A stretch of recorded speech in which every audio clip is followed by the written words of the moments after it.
ಜಂಗಮಕೋಟೆಯಲ್ಲಿ ಗಣೇಶ ವಿಸರ್ಜನಾ ಕಾರ್ಯಕ್ರಮದಲ್ಲಿ ಭಾಗಿಯಾದ 2023ರ ಕಾಂಗ್ರೆಸ್ ಪಕ್ಷದ ಅಭ್ಯರ್ಥಿ ಬಿವಿ ರಾಜೀವ್ಗೌಡ ಶಿಡ್ಲಘಟ್ಟ ತಾಲೂಕಿನ ಜಂಗಮಕೋಟೆಯಲ್ಲಿ ನೆಲೆಸಿರುವ ಗಂಗಾಧರೇಶ್ವರ ಸ್ವಾಮಿ ದೇವಾಲಯದಲ್ಲಿ ಗಂಗಾಧರೇಶ್ವರ ಸ್ವಾಮಿ ಗೆಳೆಯರ ಬಳಗದ ವತಿಯಿಂದ ಸುಮಾರು 27 ವರ್ಷಗಳಿಂದ ಗಣೇಶನ ಹಬ್ಬದಂದು ಪ್ರತಿಷ್ಠಾಪನೆ ಮಾಡಿ ವಿವಿಧ ಪೂಜಾ ಕಾರ್ಯಕ್ರಮಗಳನ್ನು ಹಮ್ಮಿಕೊಂಡಿದ್ದು ಗಣೇಶ ವಿಸರ್ಜನೆ ಮಾಡುವ ದಿನ ಗ್ರಾಮದಲ್ಲಿ ಸುತ್ತಮುತ್ತಲಿನ 15 ಉತ್ಸವ ದೇವರುಗಳ ಮೆರವಣಿಗೆ ಹಾಗೂ ವಿಶೇಷವಾಗಿ 5 ವರ್ಷಗಳಿಂದ ಆನೆ ಮೇಲೆ ಅಂಬಾರಿ ರೀತಿಯಲ್ಲಿ ಗಂಗಾಧರೇಶ್ವರ ಸ್ವಾಮಿಯನ್ನ ಗ್ರಾಮದ ಪ್ರಮುಖ ಬೀದಿಗಳಲ್ಲಿ ವಿವಿಧ ಕಲಾ ತಂಡಗಳೊಂದಿಗೆ ದೇವರುಗಳ ಮೆರವಣಿಗೆ ಮಾಡಿ ಗಣೇಶನ ವಿಸರ್ಜನೆ ಮಾಡುವುದು ಇಲ್ಲಿ ಪದ್ಧತಿಯಾಗಿದೆ. ಈ ಸಂದರ್ಭದಲ್ಲಿ ಮಾತನಾಡಿದ ಎಬಿಡಿ ಗ್ರೂಪ್ ಟ್ರಸ್ಟಿನ ಅಧ್ಯಕ್ಷರು ಹಾಗೂ 2023ರ ಕಾಂಗ್ರೆಸ್ ಪಕ್ಷದ ಅಭ್ಯರ್ಥಿಯಾದ ಬಿವಿ ರಾಜೀವ್ಗೌಡ ಜಂಗಮಕೋಟೆಯಲ್ಲಿ ಇವತ್ತು ಹಬ್ಬ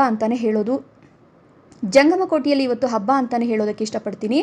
ಜಂಗಮಕೋಟೆಯಲ್ಲಿ ಇವತ್ತು ಒಂಥರ ಮನೆಗೂ ಹಬ್ಬದ ವಾತಾವರಣ. ಗ್ರಾಮದಲ್ಲಿ ಎಲ್ಲ ಗ್ರಾಮ ದೇವತೆಗಳ ಮೆರವಣಿಗೆ ಹಾಗೂ ಗಣೇಶ ವಿಸರ್ಜನೆ ಕಾರ್ಯಕ್ರಮ. ಗಜಮುಖ ಆನೆಯನ್ನು ತರಿಸಿ ಆನೆ ಮೇಲೆ ದೇವರನ್ನ ಇಟ್ಟು ಗ್ರಾಮದಲ್ಲಿ ಮೆರವಣಿಗೆ ಮಾಡಿ ಗಣೇಶ ವಿಸರ್ಜನೆ. ವಿಶೇಷವಾಗಿ ಗ್ರಾಮದಲ್ಲಿ ಎಲ್ಲ ಗ್ರಾಮ ದೇವತೆಗಳನ್ನು ಪೂಜಿಸಿ ಎಲ್ಲರಿಗೂ ಅವರವರ ಇಷ್ಟಾರ್ಥಗಳನ್ನು ಭಗವಂತ ಈಡೇರಿಸಲಿ. ಬರುವಂತಹ ಮುಂದಿನ ದಿನಗಳಲ್ಲಿ ಶಿಡ್ಲಘಟ್ಟ ವಿಧಾನಸಭಾ ಕ್ಷೇತ್ರದಾದ್ಯಂತ ಒಳ್ಳೆ ಮಳೆ ಬೆಳೆಯಾಗಿ ರೈತರಿಗೆ ವಿದ್ಯಾರ್ಥಿಗಳಿಗೆ ಒಳ್ಳೆಯ ಅಭಿವೃದ್ಧಿ ಕಾರ್ಯಗಳು ಆಗಲಿ ಅಂತ ಶುಭ ಹಾರೈಸಿದರು.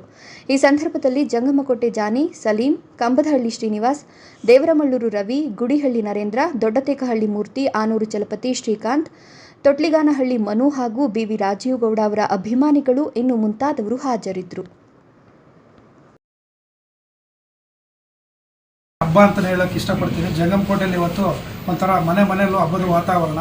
ಇವತ್ತು ಎಲ್ಲ ಗ್ರಾಮ ದೇವತೆಗಳನ್ನ ಇವತ್ತು ಮೆರವಣಿಗೆ ಹಾಗೂ ಗಣೇಶ ವಿಸರ್ಜನಾ ಕಾರ್ಯಕ್ರಮವನ್ನು ಇವತ್ತು ಗಜಮುಖ ಆನೆನ ಕರೆಸೋದ್ರ ಮುಖಾಂತರ ಗಜಮುಖನ ಆನೆ ಮೇಲೆ ಮೆರವಣಿಗೆ ಮಾಡಿ ಇವತ್ತು ಒಂದು ವಿಸರ್ಜನಾ ಕಾರ್ಯಕ್ರಮ ಮತ್ತು ಈ ವಿಶೇಷವಾಗಿ ಇವತ್ತು ಊರೆಲ್ಲನೂ ಮೆರವಣಿಗೆ ಮಾಡಿ ಎಲ್ಲ ಗ್ರಾಮ ದೇವತೆಗಳನ್ನು ಇವತ್ತು ಪೂಜಿಸ್ತಿದ್ದಾರೆ.